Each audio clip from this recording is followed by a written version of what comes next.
पाकिस्तान के सीनियर रहनुमा और साबिक कन्वीनियर डॉक्टर फारूक सत्तार ने कहा है कि अली रजा आब्दी को उनके मकसद से हटाने और कराची को बदअमनी में झोंकने के लिए कत्ल किया गया। कातिलों की गिरफ्तारी तक खामोश नहीं बैठेंगे और एहतजाज का सिलसिला जारी रखेंगे। हर पहलू पर गौर होना चाहिए।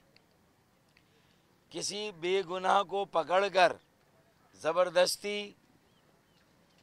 कुछ अरसे के लिए लोगों को मुतमईन करने के लिए भी अगर कोई ऐसा काम किया गया तो ना उनके अहले खाना, ना उनके पसमानदगान, ना उनके चाहने वाले, ना तहरीक के कारकुनान, कोई भी इसे कबूल नहीं करेगा। जो सही कातिल हैं उनकी गिरफ्तारी होनी चाहिए, साजिशियों को भी गिरफ्तार होना चाहिए, बेनकाब होना चाहिए। एक तो ये बात। दूसरा, जो सिक्योरिटी है बाकी लोगों की, उसमें कोई ख़ास पेशरफ्त नहीं हुई है। जितने भी हमने नाम दिए थे उन नामों में माँ सिवाय एक आध के किसी और को कोई सिक्योरिटी फराहम नहीं की गई है। इंसदादे दहशतगर्दी की अदालत के बाहर मीडिया से गुफ्तगू करते हुए फारूक सत्तार ने कहा कि हम बाकायदगी से हर तारीख पर अदालत आ रहे हैं। हमारी हाजिरियां मुकम्मल हैं, मगर केस शुरू ही नहीं हो रहा। इंसाफ के तकाजे पूरी तरह अदा नहीं किए जा रहे। अब कितनी पेशियां बतानी और भुगतनी पड़ेंगी, तब कहीं जाके ये मालूम होगा कि ऊँट किस करवट बैठ रहा है। पहली बात तो ये हुकूमत को नज़र-ए-सानी करनी चाहिए कि 23 अगस्त के हमारे इक़दाम के बाद ये 22 अगस्त वाला मुकदमा हम लोगों पर कायम रहना जायज़ है या नाजायज़ है। पहली बात तो ये। और अब इसकी तारीख़ हो गई है 26 जनवरी। दूसरा, अली रज़ा आब्दी शहीद भाई के कातिल, साजिश और साजिशी अब तक लापता हैं और हमें कोई अंदिया नहीं मिला कि उनका कोई सुराख मिला है या नहीं मिला है। उन्होंने कहा कि अली रजा आब्दी केस में मेरा कोई बयान नहीं लिया गया, ना शामिल तफ्तीश किया गया। हमें ताउन के लिए बुलाया गया, पूछा गया किसी पर शक है या नहीं। बज़ाहिर अली रजा आब्दी का कोई दुश्मन नहीं था, सच बोलना उसका जुर्म हो सकता है। उन्होंने कहा कि KKF की प्रॉपर्टीज को सेल किया गया। कुछ लोग KKF की जायदादों को बेचना चाह रहे थे। इस मामले में हुकूमत से ताउन को तैयार है। मेरे इल्म में बात आई थी कि लाहौर में MQM KKF की 2 प्रॉपर्टीज़ हैं, उनको बेचने की कोशिश की गई। हम लाहौर हाई कोर्ट में भी गए हैं और वहाँ पर भी मेरे वहाँ के साथियों ने स्टे लिया है।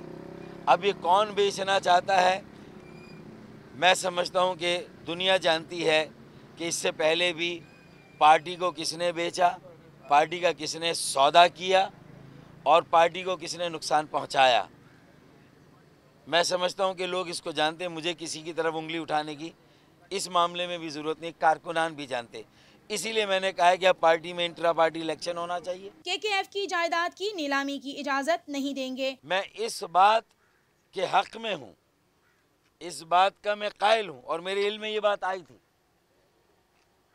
कि कुछ लोग हैं जो KKF की प्रॉपर्टीज़ को, जायदाद को, प्लॉट्स को बेचना चाह रहे थे और उसके लिए मार्केट में निकले थे।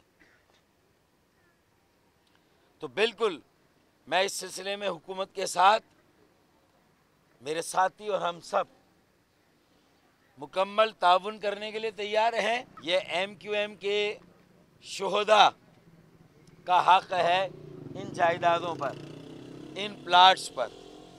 हम इस बात की भी इजाज़त नहीं देंगे कि हुकूमत या FIA इन प्लाट्स को ज़ब्त करके इन्हें नीलाम करे और ये पैसे किसी और NGO को दे दिए जाएं। लोगों ने तो MQM और KKF को लावारिस समझ के किराया भी देना बंद कर दिया है। तो FIA इस मामले में मदद करे और ख़रीदो फरोख्त पर पाबंदी लगाए। हम FIA और हुकूमत के साथ। बेरोज़गार किया जा रहा है, रोज़गार देने का वादा 1 करोड़ और बेरोज़गार किया गया लाखों को। मकान बनाने की बात की 50 लाख और हज़ारों मकान तोड़ दिए गए हज़ारों दुकानें तोड़ दी गई, कारोबार तिजारत तबाह कर दी गई। तो मईशत का बहुत बुरा हाल है। फिर एक बयान आया था गवर्नर इमरान इस्माइल का कि कराची का कोई मास्टर प्लान नहीं है। ऐसा नहीं है, कराची का मास्टर प्लान है। और मुस्तफ़ा कमाल जब मेयर थे तो MQM ने उस ज़माने में मास्टर प्लान काउंसिल से पास कराया था। लेकिन कराची में बहुत सारे इदारे हैं, कैंटोनमेंट है, DHA है, फिर उसके बाद वफाकी इदारे KPT है, हाउसिंग एंड वर्क्स, उनकी ज़मीनें हैं। तो ये जो बहुत सारे बावर्ची एक देख पर लगे हुए हैं, तो अंजाम गुलिस्तां क्या होगा जो इस वक्त कराची का हाल है, हालत ज़ार है। 10 सालों से पानी, एक बूंद पानी का इजाफा नहीं हुआ। तो ये सारी बातें अगर लें तो सब कुछ है, उस मास्टर प्लान पे अमल किया जाए।